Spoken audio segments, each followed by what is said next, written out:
This morning's sermon title is simply anger. I had another sermon ready, but it was real long, and I didn't want to preach a real long sermon, so I got a little shorter one. I think it'd be good for you, good for me, all at the same time. This anger thing, I tell you what, I wish I could say I had it all figured out, but about the time I think I get it all figured out, I hit my thumb with something, and it's all gone again. I don't know how it works with you, but the fact is it's hard to control this whole anger thing. The fact is, I think probably if we were all to admit the reality of life, we probably all get angry from time to time. Let's just check this out. How many of you get angry sometimes? I thought so.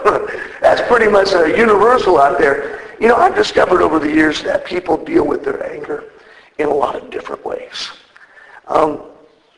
I'd like this morning just to... That's really short. I know what it is. It's my wife trying to make me angry today.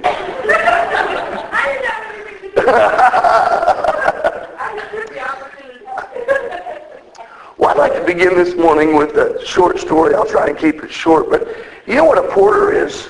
Not Justin Porter, but you know, when you go to the airport, they get your bags, they carry you in this place, and then the other place.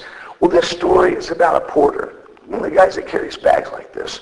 On this particular day, this porter was being really, really tested by a man who just was constantly picking and nagging and griping about everything he did. Be careful with that. That's an expensive bag. Now, don't put that down on the ground. I'm just one thing after another. For several minutes, this man belittled him and criticized his every move. Now, the man that was criticizing, his voice was a lot different than mine. His was really loud and easy to understand. And as he was screaming at this poor porter, everybody was turning and just staring and looking directly at the two of them. That really mean man that was yelling and screaming at the porter, he seemed to be enjoying the attention. It's like, look at me, I'm somebody special. I can tell this young man what to do. I'm in control here. I mean, he was just a real snot, for lack of better terminology. With the way the last few weeks are going, I know you all understand snot. Surprisingly, the curbside porter didn't seem to be troubled by any of this. Didn't matter what the man said, didn't matter how the man acted, didn't matter how long he screamed or how loud he screamed, just didn't bother that porter at all. I mean, he seemed to have this thing under control. Finally, after a little while, the man who had been screaming and yelling, he went on into the airport. And one of the women that had heard this whole thing, she walked over to that porter and she says, son, I just don't know how in the world you put up with somebody who treats you like this. She finally asked the young man, how do you do it? How in the world can you stay calm when people are yelling and screaming at you and treating you so poorly? The young man looked at her. He got a great old big grin on his face. And he said, well, ma'am, it's really pretty easy because I know the rest of the story. You see, that guy is on his way to New York, but his bags are on the way to Brazil.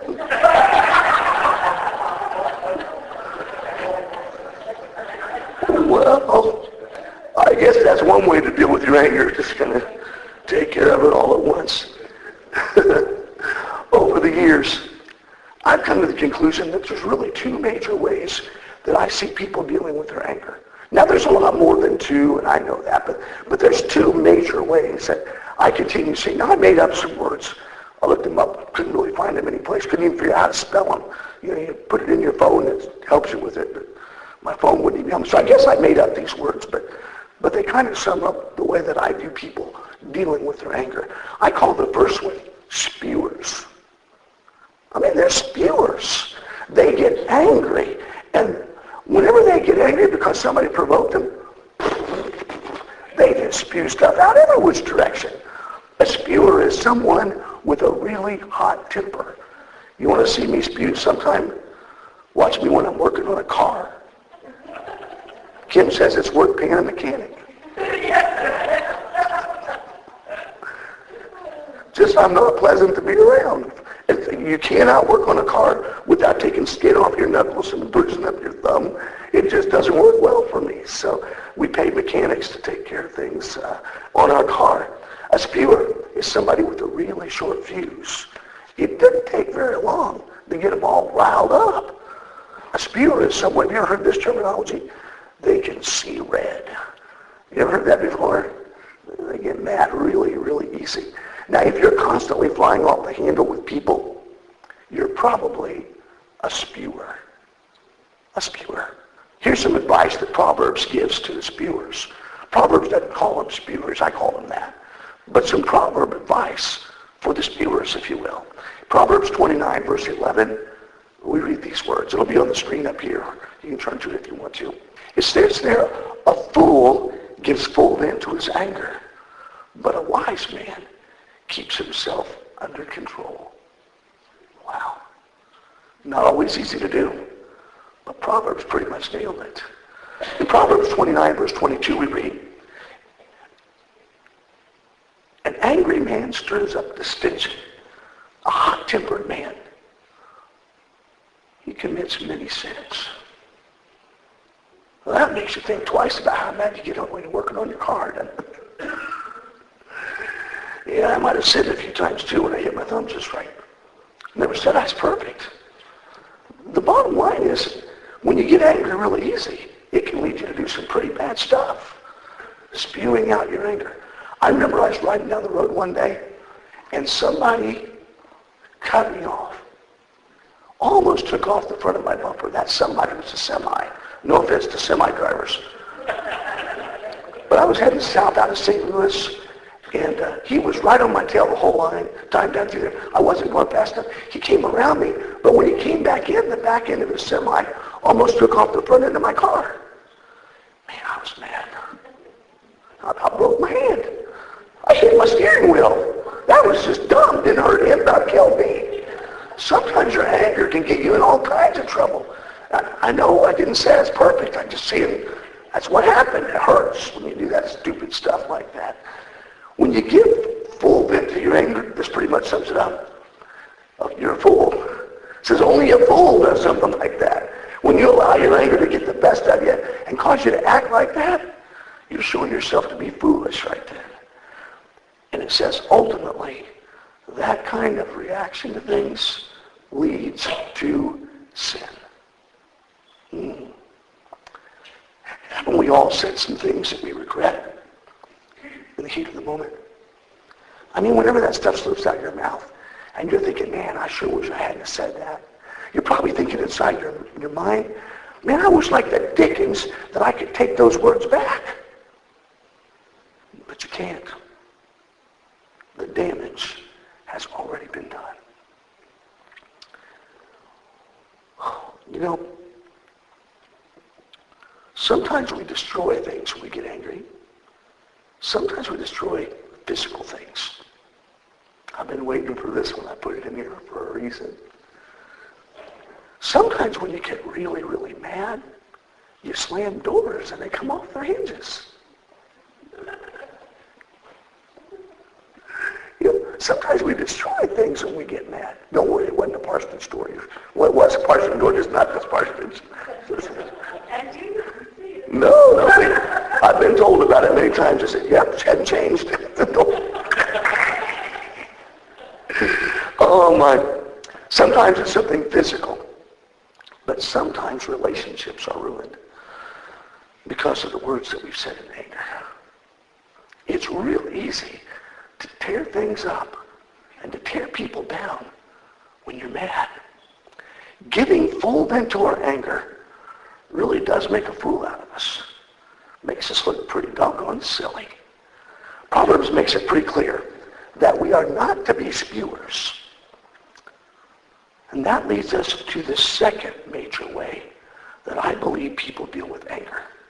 First, there is spewers, and second, there is stewers. Stewers, you know what I'm talking about? A steward is someone who bottles up their anger. They just try to hold it all in.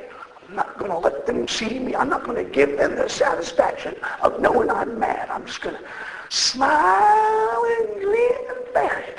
You ever heard those words? Yeah. We just store it all up inside. In the business world, they called it gunny sacking.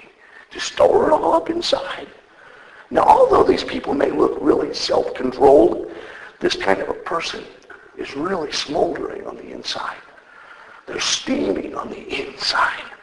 All that anger, it wants to be set free. It wants to be dealt with. Quite frankly, pent-up anger can make a person physically and spiritually sick.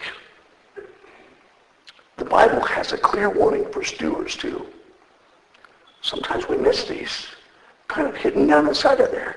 In the book of Ephesians chapter 4, verses 26 and 27, we read these words.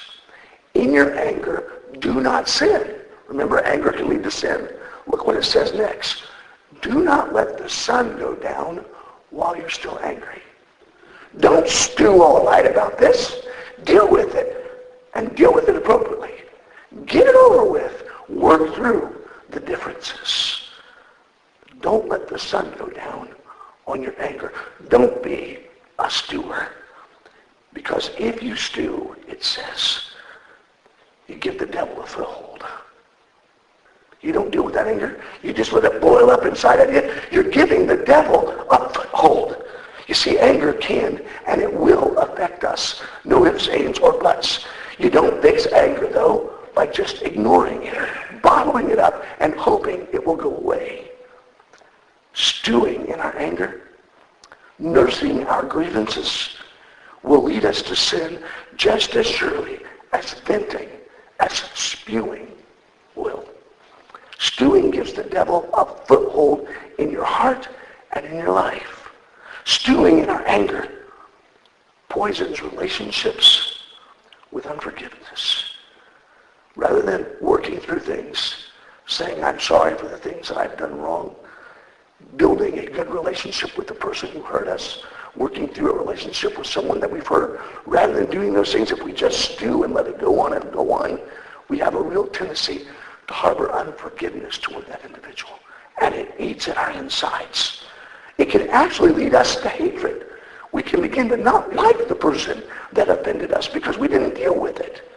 Stewing can make us depressed.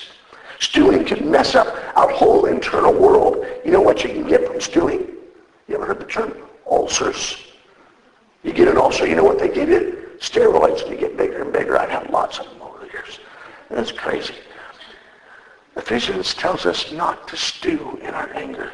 We're told don't let the sun go down on your anger. We're to deal with our anger without allowing it to pull us into sin. Now that's challenging. God made it clear that stewing in anger gives the devil a foothold in our hearts and our lives. We shouldn't do that. Somehow we need to find a constructive way to deal with our anger. And that constructive way should not include spewing or stewing. Now I wish I could tell you that I never spewed or stewed. But if I did, and you talked to Kim afterwards, she'd call me a liar. So since she's going to reveal it anyway, I might as well be upfront. There are times that I spew and there are times that I stew. I wish I was perfect at everything, but if I said I was perfect at that stuff, I'd be lying to you. I'm trying to work on the same things I'm encouraging you to work on, not spewing and not stewing. In spite of the fact that I've not mastered the art of dealing with anger, I do have some insights on the things that Scripture teaches us about dealing effectively with our anger. And that's what I'd like to share as we bring all these things together this morning. You see, people dealing with anger issues have got to learn some self-control. It's as simple as that. It sounds real easy, but it's really hard to do. Don't believe so? Get chocolate around me. No self-control at all. I want to eat it all. Especially if it's got like cherries inside. I mean, strawberries. I mean, wow. We've got to learn how to avoid giving full vent to our anger. We've got to be in control. We've got to have some self-control, if you will. We've got to take time to isolate the true issue of our anger and deal with it without allowing our anger to become personal. You know, somebody said something bad to us. Let's deal with the thing that was said, not, you know what we have a tendency to do? So-and-so's an idiot. They just don't, and we cut down the person. What good's that going to do? You're not dealing with the issue. You're just making things bigger. If you truly want to make things better when it comes to anger, find out what the issue is that's really causing the anger and deal with the issue and leave the person out of it. Love the person, deal with the issue, and move forward. We've got to learn how to let go of those angry feelings that try to dominate our thoughts. Proverbs chapter 16, verse 32 puts it this way. Better a patient man than a warrior, a man who controls his temper than one who takes a city. Man, that's saying a lot. In essence, it's harder to control yourself than it is to win the war out there against people with swords and spears. We've got to practice the habit of thinking first and speaking later. Now, I don't know about you, but that's sometimes really challenging for me. You don't have to show your hands, but think about it. Is that hard for you? Do you always take time to think about things before you let your mouth spew them out? Or to put it another way, we need to engage our brains before we engage our mouths. That's making it pretty simple. We read in James chapter 1, verses 19 to 20 these words. It says, my dear brothers, take note of this. Everyone should be quick to listen and slow to speak, slow to become angry. Now that is a mouthful. It explains why. For a man's anger does not bring about the righteous life that God desires.